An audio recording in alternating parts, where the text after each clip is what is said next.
नमस्कार, मैं हूं आपके साथ लकी मौर्य और आप देख रहे हैं राजनीति के उन पन्नों की कहानी ITFT मीडिया पर, जहां आज की सियासत को समझने के लिए बीते कल में झांकना जरूरी हो जाता है। आज हम बात कर रहे हैं पश्चिम बंगाल के मुख्यमंत्री ममता बनर्जी के उस दौर की, जब वे आज की तरह भाजपा की सबसे बड़ी आलोचक नहीं थी, बल्कि अटल बिहारी वाजपेयी की सरकार का हिस्सा थी और बंगाल में राष्ट्रपति शासन लगाने की मांग पर अड़ गई थी। सवाल बड़ा है, क्या ममता बनर्जी ने मुस्लिम वोट बैंक को साधने के लिए कभी सत्ता छोड़ी?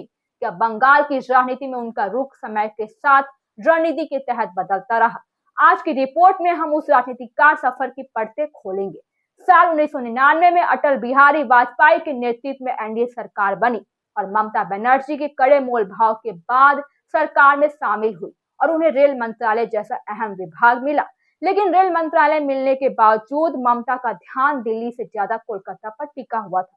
वजह साफ थी कि साल 2001 में पश्चिम बंगाल विधानसभा चुनाव होने थे और ममता किसी भी कीमत पर वाम मोर्चे को सत्ता से बाहर करना चाहती थी। ममता बनर्जी अक्सर वाजपेयी मंत्रिमंडल से इस्तीफे देने की धमकी देती रहती थी।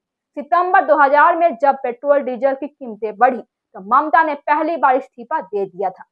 हाल की अटल बिहारी वाजपेयी ने गठबंधन धर्म निभाते हुए उन्हें समझाया और कीमतों पर पुनर्विचार करने का भरोसा दिया। नतीजा, ममता ने इस्तीफा वापस भी ले लिया। लेकिन इस दौर में एक और बड़ी बात हुई। ममता बनर्जी पश्चिम बंगाल में राष्ट्रपति शासन लगाने के लिए पूरी ताकत झोंक चुकी थी।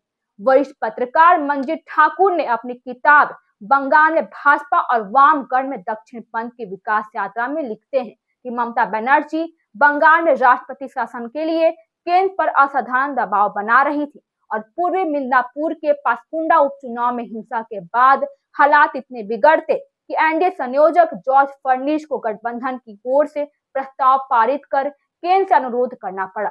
बंगाल में लोकतांत्रिक संस्थाओं को बचाने के लिए कदम उठाए जाए और केंद्र सरकार ने ज्योतिषी बसु सरकार से स्पष्टीकरण भी मांगा। यहाँ तक कि एनडीए प्रति नड्डा और राज के दौर पर भी गया, लेकिन निष्कर्ष यही निकला कि अगर राष्ट्रपति शासन लगाया गया तो ज्योति बसु शहीद बन जाएंगे और एनडीए को राजनीतिक नुकसान भी होगा। 1999 के लोकसभा चुनाव में भाजपा को पश्चिम बंगाल में 11.13% वोट मिले। भले पार्टी ने सिर्फ 2 सीटें जीती, लेकिन 13 सीटों पर भाजपा के उम्मीदवार टॉप 3 में रहे। यह भाजपा के लिए पैर जमाने वाला चुनाव था, लेकिन ममता बनर्जी के लिए चिंता की घंटी भी थी। कई मौकों पर ममता का भाजपा नेताओं के साथ रूखा व्यवहार भी सामने आया। शहनवाज हुसैन के साथ संयुक्त रैली में दुर्व्यवहार की चर्चा खूब हुई। प्रदेश भाजपा नाराज थी, लेकिन केंद्रीय नेतृत्व भी तभी ममता को साथ बनाए रखना चाहती थी। दिसंबर 2000 में पंजाब में एक भीषण रेल दुर्घटना हुई।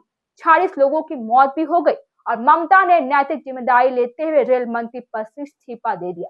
वाजपेयी ने इस्तीफा नामंजूर कर दिया, लेकिन मार्च 2001 में तहलका प्रकरण के बाद जब जॉर्ज फर्निश पर सवाल उठे तो ममता ने एक बार फिर इस्तीफा दे दिया और एनडीए से समर्थन वापस भी ले लिया। यहीं से ममता बनर्जी भाजपा से पूरी तरह अलग हो गई और राजनीतिक विश्लेषकों का मानना भी है कि ममता का एनडीए से बाहर आना सिर्फ नैतिकता नहीं है, बल्कि चुनावी रणनीति भी थी। 2 बड़े कारण बताए जाते हैं कि पहला, भाजपा के साथ रहने पर मुस्लिम वोट पूरी तरह तृणमूल के पाले में नहीं आता। दूसरा, तृणमूल भाजपा विरोधी गैर वाम वोट को एकजुट करना चाहती थी। इसी दौर में ममता ने नारा दिया, होए ए बार नोए नो बार।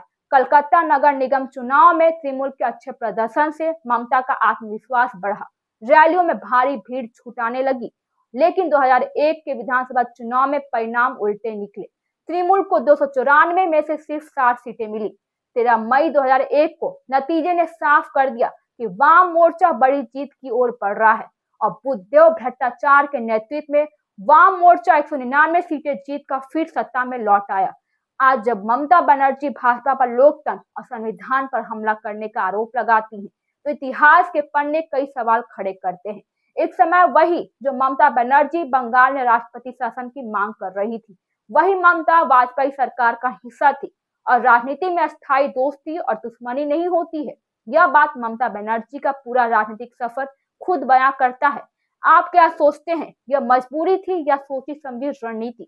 फिलहाल अभी के लिए बस इतना ही। मैं हूं आपके साथ लकी मौर्य, ITFT मीडिया पर। हमारे चैनल को सब्सक्राइब कीजिए और शेयर कीजिए।